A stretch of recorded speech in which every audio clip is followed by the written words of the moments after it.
I don't understand. You've got these massive hills, you spend most of your time picking the bike up on the side of a hill or moving it onto a different line, and there's still riders and racers out there that don't do any strength work. Absolutely crazy.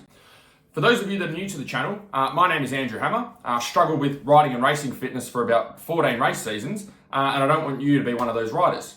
I've got 3 thoughts on making hill climbs at ERZBERG a bit easier on you.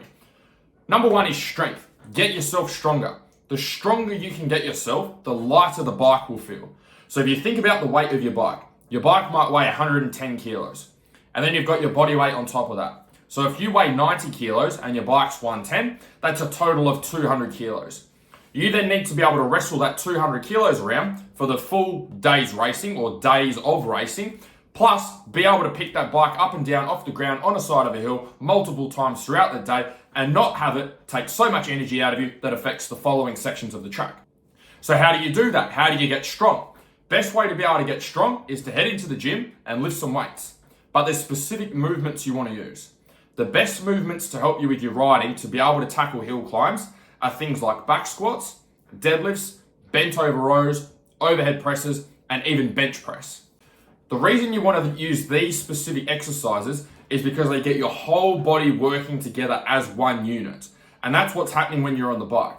When you're picking up a 110 kilo bike off the floor, your whole body is working together as one unit to get that bike up off the floor so that you can get back on and keep going again. If you can save energy every time you pick up the bike because the bike feels a lot lighter, then that means you're going to have much more energy left for the rest of the section and the rest of the race. Who doesn't want more energy for the rest of the race? Second thought I have on making hill climbs easier is cardio. Too many riders spend a lot of time training long distance cardio, training their body to work at a relatively consistent intensity for a long period of time. They're out running, they're out doing a whole heap of cycling, they're on the rowing machine for hours and hours and hours. The problem with this is when you go to ERZBERG and you're tackling big hill climbs, there's periods of very extreme intense effort. And you will know this if you've been riding for a while. When you tackle a really big hill climb in a really tough section, you're not giving it 50%, you're not giving it 60%. You're giving it 100% for a very short period of time to make sure you can get to the top of the hill so that you don't crash, so that you don't fall off, and so that you don't roll back to the bottom. So you need to reflect this in your training.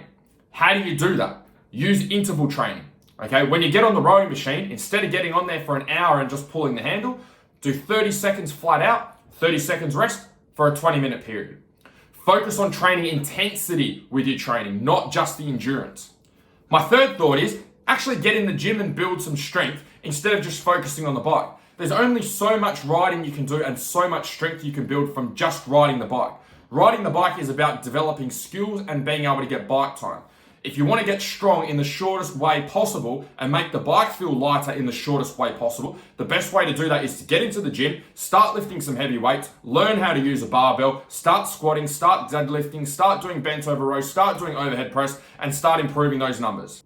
As soon as you get your body stronger overall, the bike is going to feel lighter for you. If the bike feels lighter, you use less energy, you can ride harder for longer periods of time, and every time you crash, it's not going to zap a whole heap of energy out of you, which means you've got more energy left for the rest of the ride or the rest of the race, and you can get a better result.